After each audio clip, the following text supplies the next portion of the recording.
My name is LJ Wabker. I work in the system architecture marketing team at Cisco, specifically on the ASR 9000 product. My background from long, long ago is in TAC and on the ISP support team, if some of you folks go way back. So I started on that team. I've always been, at least academically, if not professionally, interested in some of the operational issues that go beyond what the routers actually do. And I was actually working with a customer earlier last year, and we started talking about all these power issues that face kind of everybody in the industry and some of the things that we can do about them and some of the things that we can't do about them. And that evolved into, you should really go present at NANOG about this, because there's a whole bunch of people out there that are professionally interested in these issues and can't necessarily, decide what they can and can't do about it. So a lot of what I'm going to talk about today is, some of it is I'm going to call physics, which is stuff that we absolutely positively cannot do anything about, and we have to accept, mitigate, and move on. Some of it is engineering. It's things that we probably can make some changes, and then kind of help you guys understand what the actual impact to the system of those trade-offs are. So ultimately we build systems based on what you guys want to buy, and if we have more information on what you can and can't do, then we can do a better job building that stuff, and you guys can do a better job using it. So that's kind of where we are. I wanted this to be interactive, bordering on violent. Every time I have these conversations, people tend to get really, really worked up about the problems that they can't solve. One of the things I'm trying to figure out is, what are the things that suck about you guys running these devices, and what can we realistically do to make them better? So when I say something you don't like, hop up, be professional, and quite loud about it. I've got 45 minutes. I'd like for it to be slightly more discussion than me rambling. And so with that, we'll get started. That's the abstract, which you probably have read. All right, some really high-level themes here. Power consumption in big systems, and by big systems, I'm primarily talking about things that are quarter rack and up, and at least by today's standards, in by 10 gig and up. All of the base physics also apply to little boxes, but little boxes tend to pull somewhere in the 50 to 500 watt range, and I'll save you a little bit of a surprise. One of the platforms I'm currently working on is one rack, and it is 22,000 watts. So that gives you some idea. Yeah, and I saw at least 6 people in the audience just go, holy shit. And we'll get to that, but we're talking about very, very non-trivial amounts of power.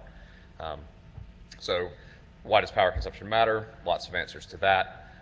What I call the peak load stat mux problem, and I'll throw a slide up here about that. Some of the basic physics about power consumption, basically the constraints that as hardware system architects we have to live with or mitigate. From kind of a practical engineering standpoint, what I call nonlinearities. And these are really important for people on both the vendor side and the deployment side to understand, because there's a lot of these curves that have knees or knuckles in them.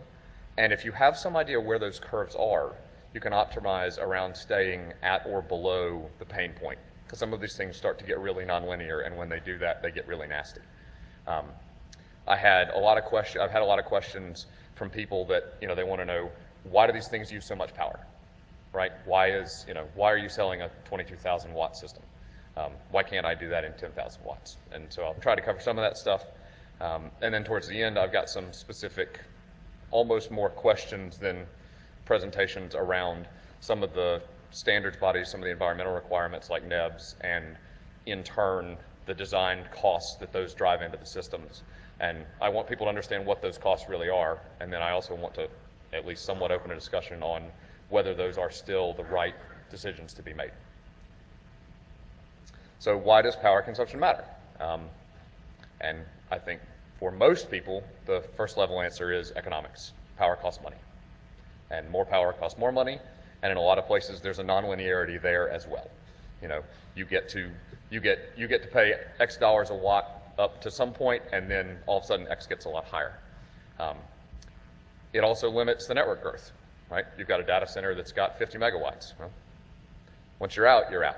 So then you have to start making trade-offs about what equipment you buy, what equipment you decommission, lots and lots of kind of expensive, painful choices to make there. And there's clearly an environmental impact, which matters, more or less to some people and more or less to some organizations. There's an altruistic concept here. People generally don't want to ruin the environment unless they have a decent reason, and generating electricity, no matter how you do it, is at the very least somewhat bad for the environment. There are certainly significant regulatory complaints here, right? It's starting to get to the point where, in addition to global protocols like Kyoto and that sort of stuff, there are regulatory environments, especially in the emerging markets and especially in Asia-Pac, where you have significant constraints on what you can build into a system and get it passed by the regulators. And then there's the ever popular political argument, which is you can look friendlier to your given politician if you build a data center and you can somehow say that it's environmentally friendly. How that translates into running an actual business kind of depends on who you are, but those things come up as well. So why are these things such unbelievably high power? And my first order answer is that density sells routers. By and large, if I had to define one thing that moves systems out the door and makes us money, it's more ports. There's obviously a lot of other things going with that, but if I show up with an 8-port card that someone else shows up with a 24-port card, that's not good for me. At least in the vast majority of the market space that we play in, we don't deal with a whole lot of oversubscription. Ports generally implies bandwidth. That generally implies silicon to move that bandwidth, and it also implies the ability to move it with a fairly complex feature set. So what we've seen over the last 5, 6, 8 years particularly is that the power curve has really, really taken off. And the reason for that is that the power reduction is lower than the bandwidth improvement. Essentially, if I look at 2 years from now, I'm going to have silicon that moves twice as many bits. The power will be lower, but it will not be half. So those curves essentially do, and I should have built a slide for that, but those curves do that. They diverge. You have double the power and you have double the bandwidth at 60% of the unit power.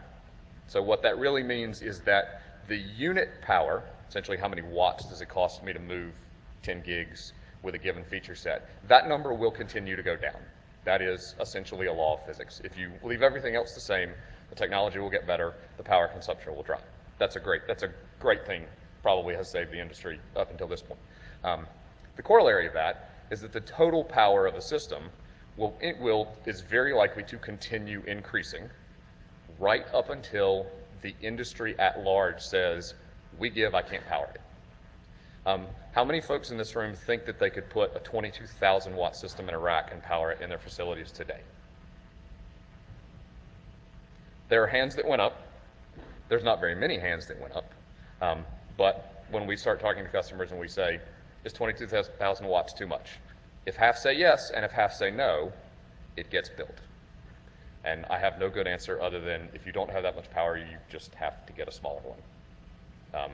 As long as somebody can power it and somebody's willing to scratch the check, the guys that make those business decisions at Cisco and Juniper and everybody else, they're gonna build that system because that's what provides market leadership, all that business crap in running a business. The takeaway from this is that you're unlikely to see any significant flattening of the total power per system curve until kind of everyone just cries uncle and says, we can't power it. We won't buy it. It's just too big. The peak load StatMux problem. If anybody's dealt with power companies, this is exactly the same problem they face. The really short version is you have to engineer and provision for the worst possible case, and that drives a lot of cost into the system.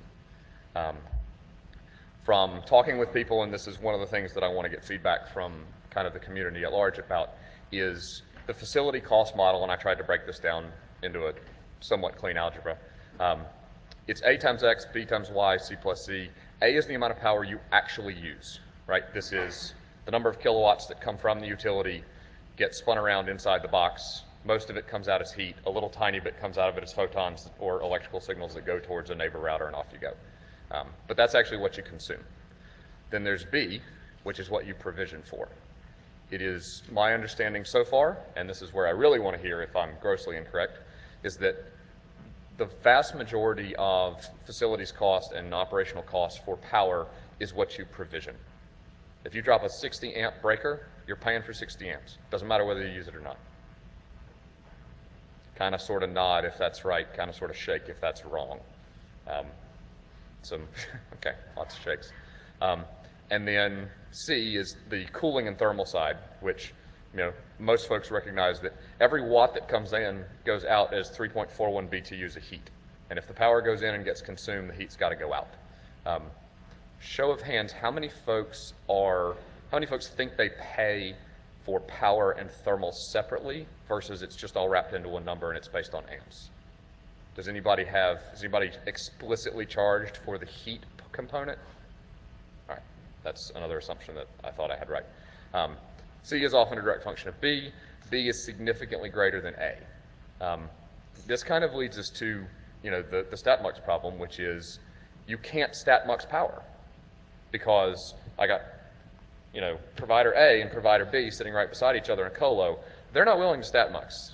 If the other guy can't get power, I can't get power either.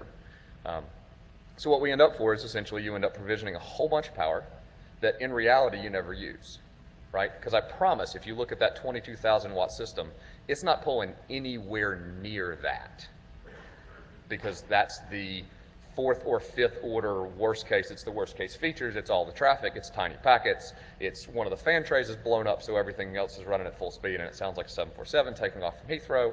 All of those things are kind of built into that placarded number, and including things like meeting regulatory requirements that are really hard thermally. So you've got this kind of fundamental problem of we've got a whole bunch of costs driven into the system that we're not actually getting any value out of. And to solve that, we try to engineer things where the redundancy is built such that the incremental cost of that redundant power supply is smaller.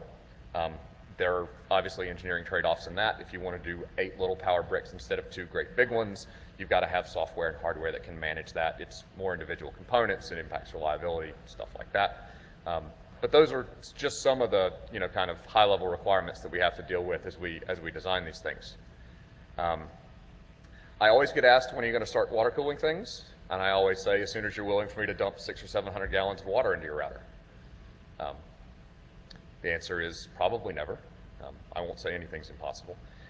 But if we assume that for the foreseeable future, we're going to be cooling things with air, there's a couple of observations about that. Mechanical cooling basically means fan trays. Larger fans are more efficient from a power standpoint. But one of the things that as I started doing some of the research here that I'm not entirely sure is well understood is that independent of the fan trays, all of these microelectronic systems use less power when they're cold.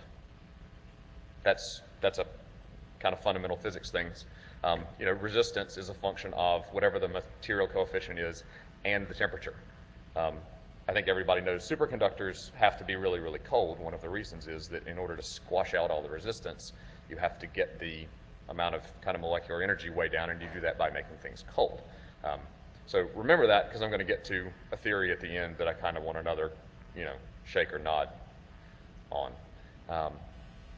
So some of the nonlinear equations, these are some of the things that may or may not be kind of intuitively obvious as to how they impact running and designing these systems.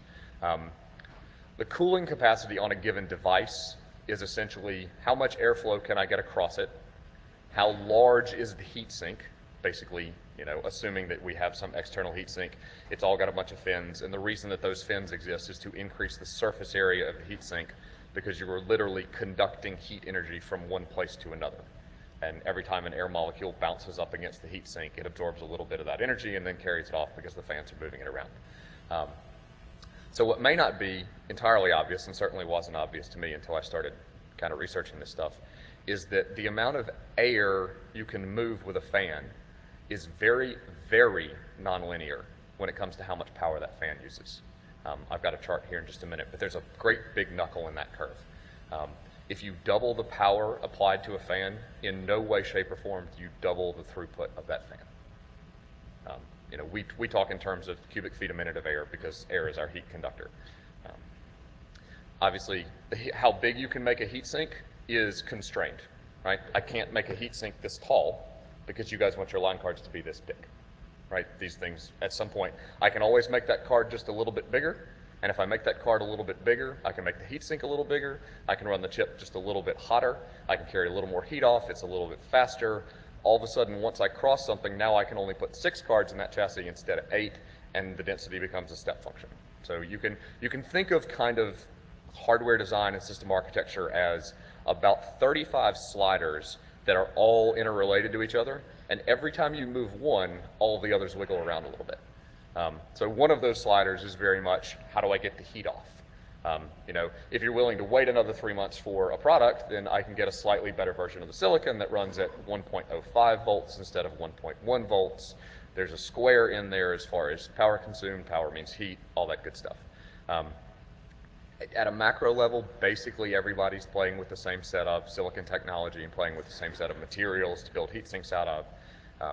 So you end up with a whole bunch of sliders, and kind of the goal is to keep as many of those sliders as you can below the inflection point on that curve.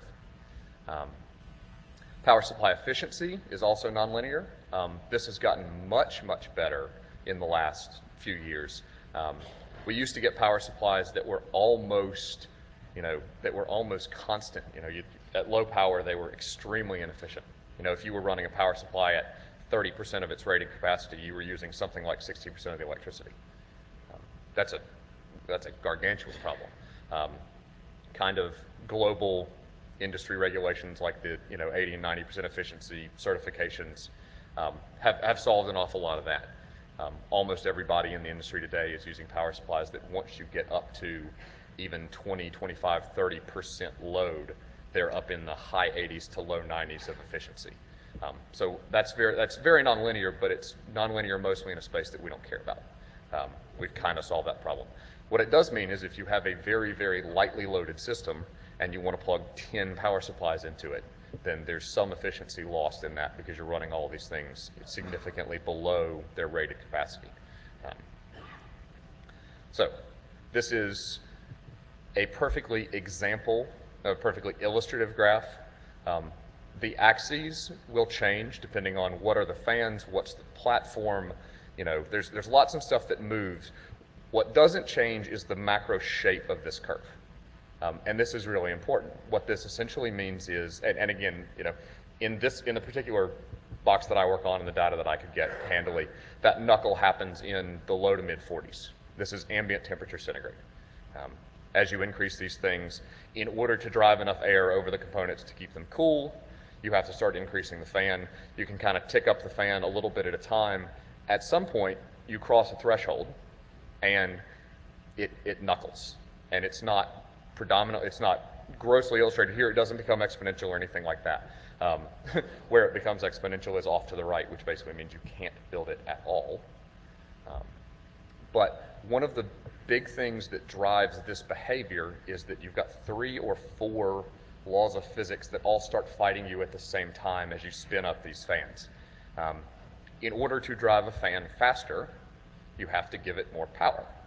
Fans are turned by motors. Motors use power. Motors put out heat. So as you start increasing the power applied to a fan tray, you're doing a couple of different things. First, you're spinning up, you're increasing the velocity of the air, which adds heat to it. It's essentially compressible. You're also, the fan has to cool itself, right?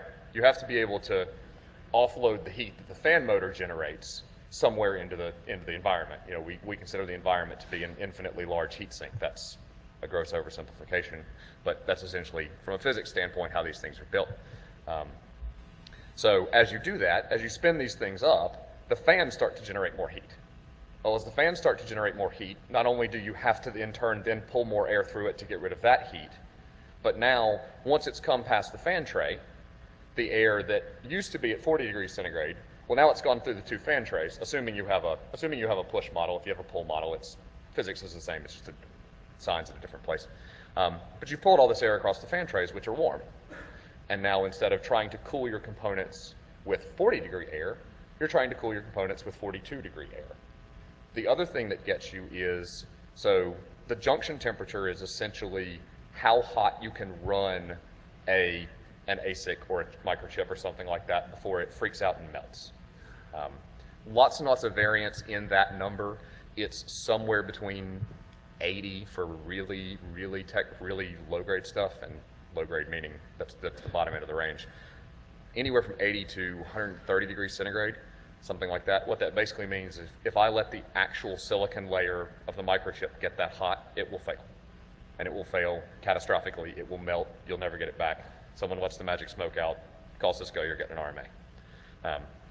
Almost all of these components have, you look at Intel chips and almost all the silicon vendors, they essentially have diodes on the chip that maintain measuring the temperature. If it gets close to where they're going to physically fail, they shut themselves off. The nice part is they shut themselves off so they don't hard fail. You don't need an RMA, but you're going to know about it because you're going to get about 7 million error messages that don't make any sense, and the card's going to reboot, essentially, until these things can cool themselves down. The other problem is once the air starts getting warmer, the difference in the temperature between what the heat sink is at and what the cooling air is at, as that compresses, you get less and less efficiency, right? It's way easier to cool off something with an ice cube than it is to cool off something with boiling water, right? If you pour boiling water on something that's 300 degrees Fahrenheit, you're still cooling it off, but if you put an ice cube on it, you're going to cool it off a lot faster. So you've got these, a number of things that essentially functionally limit what you can do with the air, right? Once you start getting into the low to mid 40s as far as your ambient air temperature, you just don't have enough heat carrying capacity in the air to do a whole lot of good. So you just have to keep spinning things faster and faster and faster, and you get this ugly looking knuckle in the graph. What things inside these routers and switches do use power and what things don't use power? Obviously, all of the commons, and by that I mean the control plane, the switch fabric, all the mechanical components, the fan trays, all of that stuff for the purposes of how much does it cost you to run this thing is essentially amortized, right? You may need to burn 2,000 watts just to get the infrastructure up and running, and you haven't moved a single bit of useful traffic yet. This sort of implies that bigger systems are more efficient. By economies of scale, we have some kind of intuitive view that that's probably correct. What may not be obvious is how locally scoped an awful lot of this engineering is. I have to build an entire thermal management infrastructure and lay out the hardware on these boards specifically to solve whatever the highest requirement cooling is. For example, if I want to put a 1.5 watt SFP plus component, I've got something about the size of my pinky finger that I can use to carry the heat away. 1.5 watts doesn't sound like a whole lot of power, and it's not a whole lot of power. But if you stack a bunch of these things right next to each other, meaning I want the density, I've got to figure out how to get rid of that heat. So when we start talking to people who provide optical components or any other components like that, optics are kind of easy because you can move them in and out. The difference between a 1 watt short reach part and a 1.5 watt DWDM part, everybody's like, that's half a watt. And I'm like, that's correct. It's also 50%. Half a watt, not a big deal. 50%, real big deal. Almost anywhere that you hear somebody talk about, I can't get enough power to the card, right? Somebody somewhere, maybe me, has said, well, we can't do this because we can't get enough power there. That almost always actually means we can't get rid of the heat. Very much like data centers. It's usually not about getting the power there. A lot of times it's about getting rid of the heat. I can get 1.5 watts to an SFP cage all day long. When I stack 24 of them right next to each other, especially if you've got stuff that's in the middle and surrounded by other things, I can't get rid of the heat. So I've essentially engineered the thermal system for whatever the least tolerant component in the system is. And no matter how good everything is, there's always a least tolerant component. One of the other things that is not necessarily obvious is that almost all of these systems that are modular, basically anything with a line card, if you look at a vertically oriented line card, you've got this vertical thing here. I cool that independently of almost everything else, right? I have to move X number of cubic feet a minute through something an inch or 2 inches wide. The rest of the system, I don't care, right? Those are essentially thermal silos. So if I've got a system that's half empty, I'm still moving an awful lot of air through it. And as I'm sure most of you know, if you pull out the blank plates, the system gets really, really hot because all of that thermal energy has been designed to kind of maintain. It's very much like a jet engine. You know, there's aerodynamics that stack on top of each other because air is compressible. And so if you don't leave the blanking plates in and you don't keep things moving through the way they should, you get an awful lot of loss of your airflow. Now, if you're in a data center at 18 degrees centigrade, that's fine. There's lots and lots of headroom. But if you're up in the high 30s or 40s, and you kind of disrupt all this airflow, so there's lots and lots of inefficiency. Not only you may not be able to cool the system, but you're in turn going to be burning a lot more energy moving that air around in an inefficient way. So again, another kind of pointer where full systems are more efficient. That's purely a physics thing. I completely and totally recognize that there are a zillion economic and logistic reasons that that doesn't work. But people always ask, how do I get it to be the most efficient? Like, fill it up. Not necessarily realistic all the time, but that's how it works. Once you get into slightly full systems, the line cards end up being the dominant consumers of power in the system. As the temperature increases, the fan trays become more and more significant. And this chart here gives you some idea of that impact. The kind of light green, where it goes from 7 to 18%. This is another one of those examples where for every platform, this pie chart, the relationships here are going to look a little bit different. But at a macro level, this is the kind of power you're talking about, moving from a cold environment to a hot environment. It's also relatively clear that the biggest chunk of the pie comes from the line cards. This particular chart assumes a full system. Obviously, if you pull all the line cards out, that goes to zero and everything else is wasted. But this gives you some idea of what uses watts within the system. So if the line cards are the things that use a lot of power, then kind of the next order question is usually, well, what uses a lot of power on the line cards? There's about somewhere between 10 and 15% that just vanishes because you have to convert whatever voltage the system supplies the line card. You have to convert that to about 50 different discrete voltage domains. Every single one of those has some type of transformer. Every single one of those transformers has some degree of loss. And this is kind of an industry problem, right? It's just the components are what they are, and we have to give them power, and we have to give them power at different voltages and different frequencies and all that sort of stuff. The CPU and control point, if we're talking about a distributed system where you've got a line card CPU and a chunk of memory that lives on the card, it's a non-trivial amount of power, but it's not all that significant compared to the other things. There's something between 5 and 10%. On the interconnects, this is essentially the pieces that connect one NP to the other, move power around that way. The memories themselves, this is essentially what the network processor would talk to. This is where you store your buffers. This is where you store all your fib trees, that sort of stuff. But certainly the lion's share of the power comes from the ASICs or the network processors themselves, right? This is the stuff that's doing all of the heavy lifting as far as how you move bits through the system. That's somewhere in the at least half order of magnitude. So the third order question then becomes, well, why do those network processors use a lot of power? So silicon power is dominated by chip complexity, which is essentially the number of gates that I drop down on the chip. I'm ignoring, for this purpose of this discussion, I'm ignoring the process technology because that also has a gargantuan impact, right? What I do in 22 nanometers is half the power of what I do in 45. That's assuming you hold the process constant, it's basically the number of transistors that you lay down on these chips ends up controlling how much power you use. That and the voltage that you have to drive them. Voltage is essentially driven by frequency. Frequency is directly proportional to performance, right? If I've got an engine, if I've got an ASIC that runs at 333 megahertz and I make it 400, I'm going to get that much more performance out of it because I've got that many more cycles to do the work with. If in turn I have to bump the voltage 10% to do that, that's a square function for voltage. Now all of a sudden you've got another nonlinearity there. What that essentially means is that, going back to kind of the peak load StatMux problem, those chips run more or less whether there's traffic moving through them. There's about somewhere, depending on the exact architecture, there's somewhere between 8 and 15% incremental power if you go from zero traffic to max traffic, where max traffic is you come up with some pathologically complex feature set that lights up all of your SRAMs, all of your DRAMs, all of your TCAMs, lots of buffering, lots of QoS, figure out what all the chip does, exercise the hell out of it. I'm dropping packets because it won't go fast enough. Measure the power there. That number's, again, depends on the platform, but it's somewhere in the 10 to 15% range incremental power over the amount of energy that line card uses when it's doing absolutely nothing at all.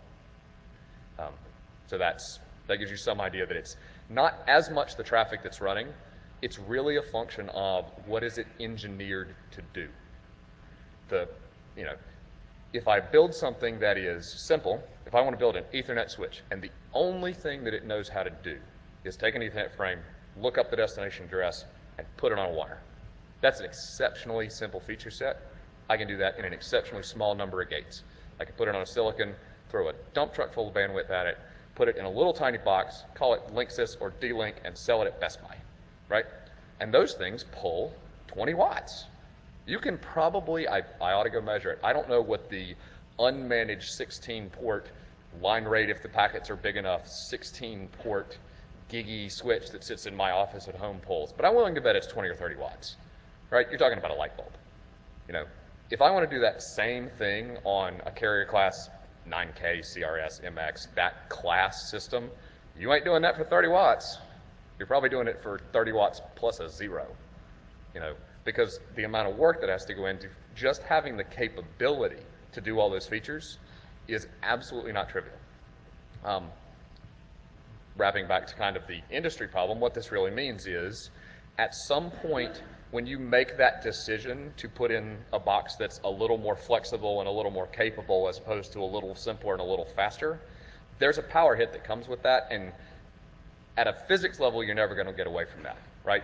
You can make things better and you can make things worse, and over time, everything will always get better. But at some point, one of the costs that flexibility comes with is it's going to use more power to do the same amount of stuff.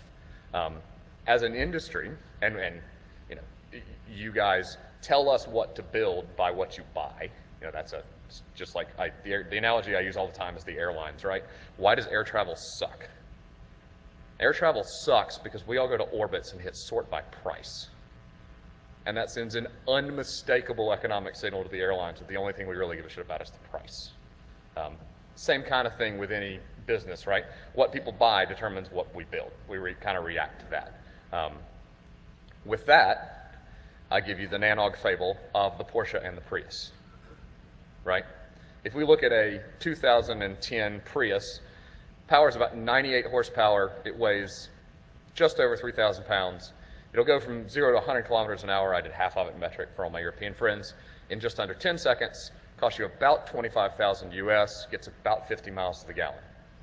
It's also about the same size and shape as a GT3 Turbo. Now, for those of you who have never been in a GT3 Turbo, it ain't nothing like a Prius. I've never driven one. I've been in one. They're amazing. Output, about 500 horsepower. Also, not much more than 3,000 pounds. 0 to 100K time, a little bit faster. And by a little bit, I mean fast enough that it'll snap your neck if you're not ready for it. And it's also 5 times the price and about 1/3 the economy. Now, maybe the GT3 Turbo is a bit of an exception because maybe people don't drive those to work every day.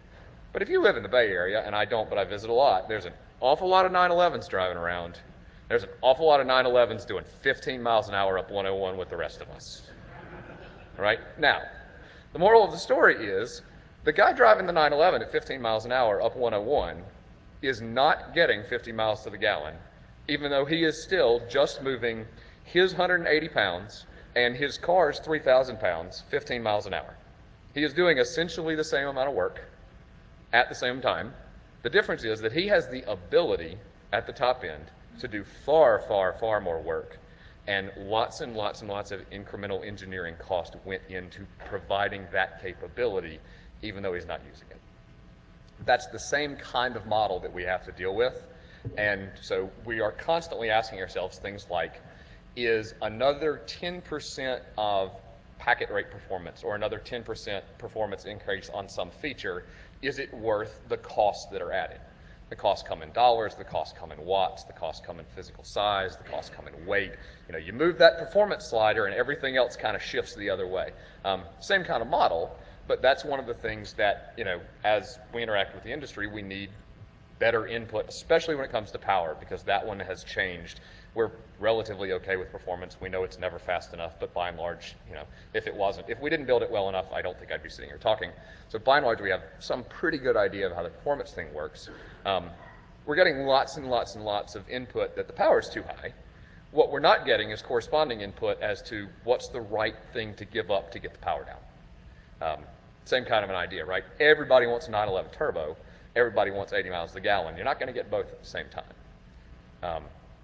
So one of the very specific things that we've come up with recently is NEBs. How many people write NEBs into RFPs? And if you're not raising your hand, you're lying, because it's there. It is there in the vast majority of RFPs that we get. It essentially says you have to meet these requirements. One of the things, among lots and lots and lots of other things, one of the things that NEB says is that for a small system, you have to be able to run at 55 degrees ambient temperature.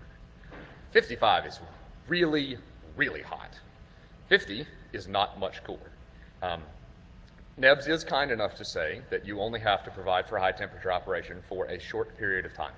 And I believe that a short period of time is something like 4 hours at a stretch and no more than 96 in a year or something like that. From a thermal standpoint, that does me absolutely no good whatsoever. If I have to run a system in a room at 55 degrees centigrade for 60 seconds, I have to be able to cool it. If I have to be able to move that much air, I have to buy really, really big and really expensive fans. Until you've lived through it, you cannot imagine how painful it is to spec fans that will move that much air and not cost hundreds of dollars each. You build PCs, you go and you buy a fan, right?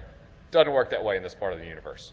You go and ask 75 different vendors to put their fans up, and oh, by the way, they've got to be exceptionally reliable and run really hot and all that good stuff. So the temperature requirement for NEBs, even though from a reliability standpoint, that short period of time makes a lot of difference, meaning you don't have to run these things at 747 speeds all the time. You do have to be able to run them at 747 speeds. What that in turn means is you have to do that entire power calculation based on the top number. You look at that peak stat load thing, the only way you can really save money is to chop off the top. The only way you can chop off the top is relax some requirement somewhere. On one of the platforms that I work on within the last 6 months, we have essentially changed the data sheet numbers from the NEBS numbers to 40C. And the reason is because every other number we could find everywhere in the industry was also at 40C. And we had people saying, why is your box 1,000 watts more than everybody else's? And I said, because you said NEBS, and NEBS mean 55, and 55 means hot, and hot means fast, and fast means a lot of power. And they went, well, we're not going to buy it. It uses too much power. Like, what you're comparing it against won't even run that hot. Well, I don't care. It uses too much power. Okay, well, go in the code, take all those tested values at 55, type. Now they're 40. That's an economic problem, but it's an economic problem that's tightly coupled to the physics problem. Was that the right thing to do? I don't know, but that's what that seems to be the de facto standard of what people report. So, if we want to sell routers, that's where we have to land. So, one of the things that I'm kind of hoping to get out of the industry, and if anybody's interested in yakking about this afterwards, I'll be here all afternoon. Do we want Porsches or Priuses? Because we can't have both. Lower power means lower performance in at least some dimension somewhere. Right? What are the correct trade-offs to make? One of the other problems we face is that if I ask 10 customers what the most important thing is, I get 10 different answers. The only way that I can confidently rip something out from a functionality standpoint is if a lot of big people who make purchasing decisions say, no, I don't need that. Right? Imagine that it's a bit mask and everybody gets to set the bits that are important to each other. Well, at the bottom, I got to engineer to the or of that. Anybody sets one bit, I got to build around it. This implies things like performance versus power. Do I engineer for big packets? Do I engineer for small packets? If I engineer for small packets and the power is lower, is that more or less important to the industry than engineering for small packets and performance? And it totally depends on who you ask, right? The broadband guys, the voice guys, lots of tiny packets. Video guys, they don't care. Very, very, very different things, but I'm trying to sell to both, right? A big one is what's an acceptable maximum ambient temperature? And as administrators, are we willing to reconfigure the system to meet our own environmental criteria, right? For the last 2 decades, it's just been whatever the vendor puts on the data sheet, that's fine. If I tell you that you can provision 2,000 watts less power as long as you're willing to tell me that the room will never be warmer than 36, are you guys willing to do that? Some of you I'm certain are, some of you I'm certain are not. I don't know whether that's 90-10 or whether that's 10-90. That's the information that I'm essentially looking for. Lots and lots of marketing myths and realities here. I certainly hope that some of these things are slightly better understood now than they were. That's what the microphones are for.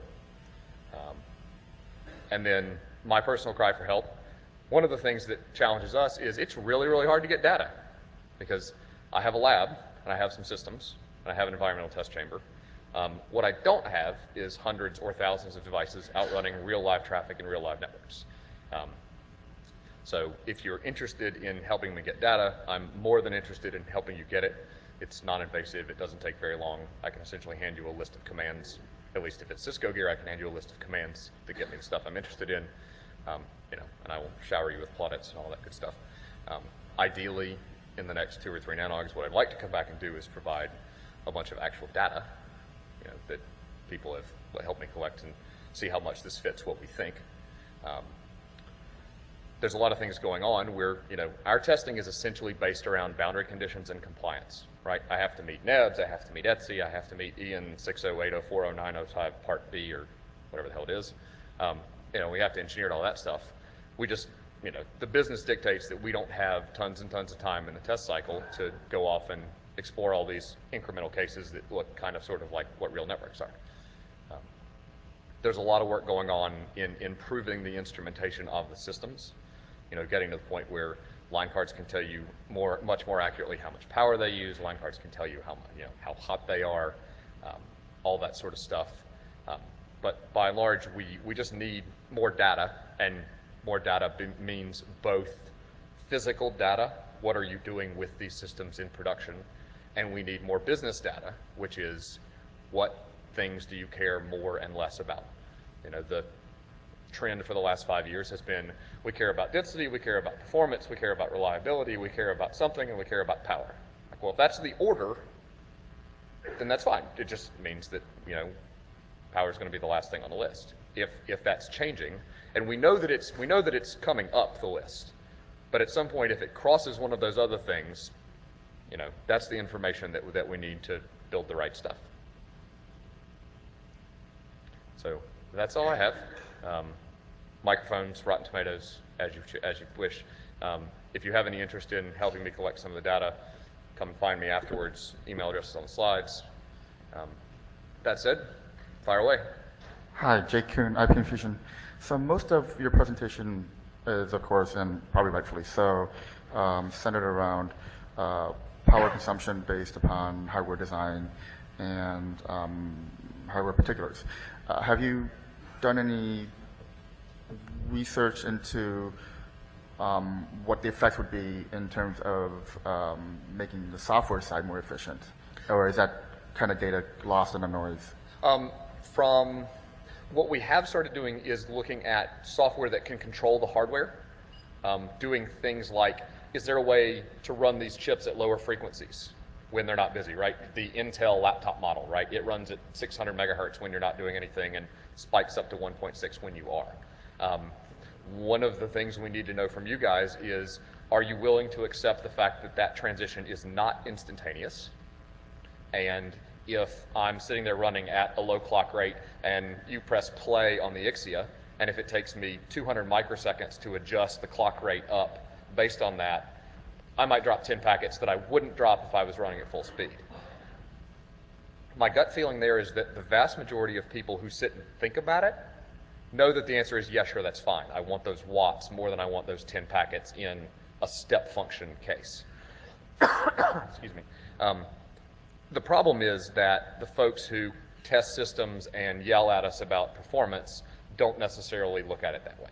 They say, why are you dropping packets? You know, we dropped 10. Well, I don't care. It's not 0. Right? I spend a lot of time doing that. So yeah, we're definitely looking at it. How do you build some consensus within the industry that being able to do that is worth the side effects? And there's lots and lots and lots. I'd love to talk to you about what those side effects are and whether we think they're reasonable. But send me an email. That's, you know, we've thought about an awful lot of it. Making that step, because part of the problem is once you make that step, you can never go back. And that ends up being what I call a layer 8, 9, and 10 problem, which is politics, religion, and economics. You know, it's not a technical problem. We know how to solve it technically. It's just a matter of whether we can solve it economically. Okay, thanks. Walt Prue, USC. In your discussion, you dismissed water cooling kind of out of hand. Could you address why you did that? I'm Sure. probably one of the first to admit that having water run through my router would make me nervous, but if you tell me that I can save money, run faster, greater density, I'd think twice. Sure, and ignoring the reliability, if we could build water cooling systems that where we weren't actually worried about water pouring through the router, one of the biggest problems is you got to pump that water somewhere, and for anything we've ever looked at seriously, just the physical size of that infrastructure, it's like I can make the board 50% denser because I can get rid of all this heat, but that 50% of space just got used for all the mechanisms to pump the coolant around. So it's not that it's dismissed out of hand, it's that we've never found anything that seems close enough to being realistic. Even if we could solve the risk, you know, having water running around the system, everything we've ever looked at, if it adds, you know, if you save 50% in density but you add 50% in size, you're right back where you started. So that's usually the fundamental problem there. Wes? I think Patrick was probably. Oh, sorry. Whoever was next. Wes George, Time Warner Cable. You'd mentioned earlier that the difference between chips running at more or less idle versus running wide open was 10 to 15% power. Can you talk a little about the interaction between the way that you rate what your maximum power draw is versus that kind of thing? Because if we're only talking about a 10 to 15% window, the only thing I can assume from this is that most of it is fans for when it has to run at 50C, and I'm trying to kind of get a sense for if that's accurate or if there's something else going on here. Because I mean, I think that's probably one of the other big problems you mentioned, but you didn't really talk about it in any great depth, is the fact that essentially either when you're engineering the power system or when you're buying the power from someone else, ultimately you live and die by the number that says this is the maximum power we will need, Right. rather than this is what we'll actually draw in real world. Right. So hopefully I was clear. If not, that 10 to 15% is if you look at what the line card pulls, ignoring for a moment all the mechanical part, that line card moving 0 bits per second and that line card moving 240 gigs per second at full features, full rate, full everything, that's the 10 to 15% number. 10 to 15% over dozens of kilowatt systems is a lot of power. It is, you know, it is worst case placarded. It is essentially never to exceed power. You know, there's whatever that number is, and I think it's, you know, on the current generation of line cards, you're talking about upwards of 800 watts. There is no way, come hell or high water, that you will ever get that card to use more than that power. And in order to get there, you have to know enough about it to craft the feature set so that you can explicitly find the things that you know use the most power. So it's extremely conservative. The problem is that we've never been comfortable. You know, the only real parameter that's easy enough to handle at an administrative level is temperature, because that's you can fix everything else the same, vary the temperature and graph it and get a reasonably good estimation there. Beyond the temperature, you know, I can get a customer that says, nope, it's okay, 40 is my limit, usually because I've got other stuff in the room that quits at 40. So I'm willing to run your stuff at whatever you say the number for 40 is. to start decreasing from there, you have to start asking questions like, are you sure you'll never run it at full line rate for a given bad feature set? And those variables start to explode exponentially, and it's not a technical problem, it's a layer 8, 9, 10 problem. I don't have a good answer there. I'd love to have a better one.